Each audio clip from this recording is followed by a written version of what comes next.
നീ എങ്ങട്ടാ? കുന്നമ്പുറം വരെ ഒന്ന് നടക്കാൻ. നീ നടക്ക്, എനിക്ക് വായനശാലയിൽ കുറച്ച് പണിയുണ്ട്. കണക്ക് നോക്കല്ലേ. മാഷേ,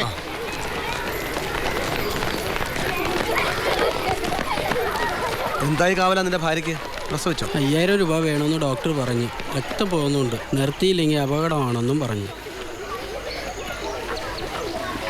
ഡോക്ടർ അന്നമ്മ തോമസ് അല്ലേ? അതെ മാഷേ. പോവാം നമുക്ക്.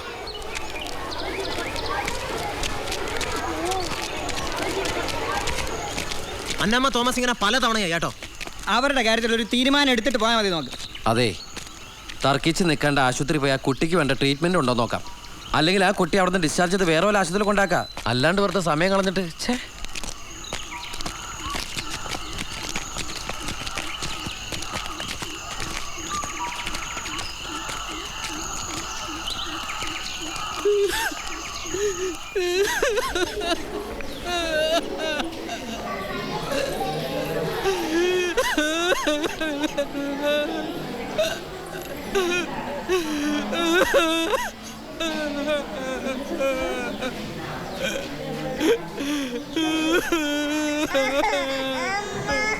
ഡോക്ടർ അന്നമ്മ തോമസിന്റെ വീട് എവിടെ?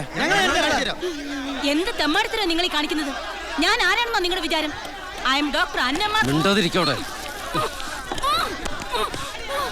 അവരോടൊന്നും ബഹളം ഉണ്ടാക്കാതിരിക്കാൻ പറ. ചെറിയ പെൺകുട്ടികളെ കുരുതി കൊടുത്തിട്ട് താനും തന്റെ ഈ അളപ്പക്കാരിയും കൂടി അങ്ങനെയോട് സൂഹിക്കണ്ടോ? 2 ജീവിതം നിങ്ങൾ തകർത്ത്. അവരോടൊന്നും ബഹളം വെക്കാതിരിക്കാൻ പറയും. മനുഷ്യരുടെ ദുരന്തങ്ങളോട് എത്ര ആത്മാർത്ഥമായിട്ട് അവൻ പ്രതികരിക്കുമെന്ന് ഞാൻ അന്നാ മനസ്സിലാക്കിയത്. എടോ, താനൊരു ഡോക്ടർ തന്നെയാ, സമ്മതിച്ചു, വലിയ പദവി തന്നെയാ. പക്ഷെ വലിപ്പത്തിന്റെ കൂടെ തന്റെ ഉത്തരവാദിത്വം കൂടും. അത് താൻ മറന്നു. തന്റെ ഭാര്യയും. എടോ, മനുഷ്യന്റെ ജീവിതത്തിലേക്ക് തിരിച്ചു കൊണ്ടുവരലാടോ തന്റെ പണി, അല്ലാണ്ട് മരണത്തിലേക്ക് പറഞ്ഞേക്കലല്ല.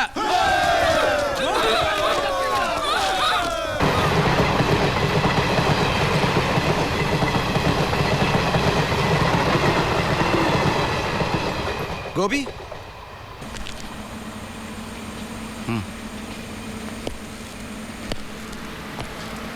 കേസിൽ നിന്ന് നിന്റെ പേര് വെട്ടിയിട്ടുണ്ട്. നിനക്ക് ധൈര്യമായിട്ട് പോകാം. കൂടുതൽ കുഴപ്പങ്ങളൊന്നും ഉണ്ടാക്കാൻ പോണ്ട. തിരുവനന്തപുരത്ത് നീ എന്താ പരിപാടി?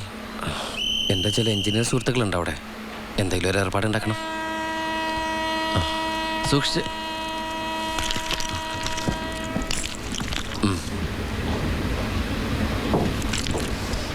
പിന്നെ ഞങ്ങൾ തമ്മിൽ കാണുന്നത് കുറെ കഴിഞ്ഞ തിരുവനന്തപുരത്ത് വെച്ച്.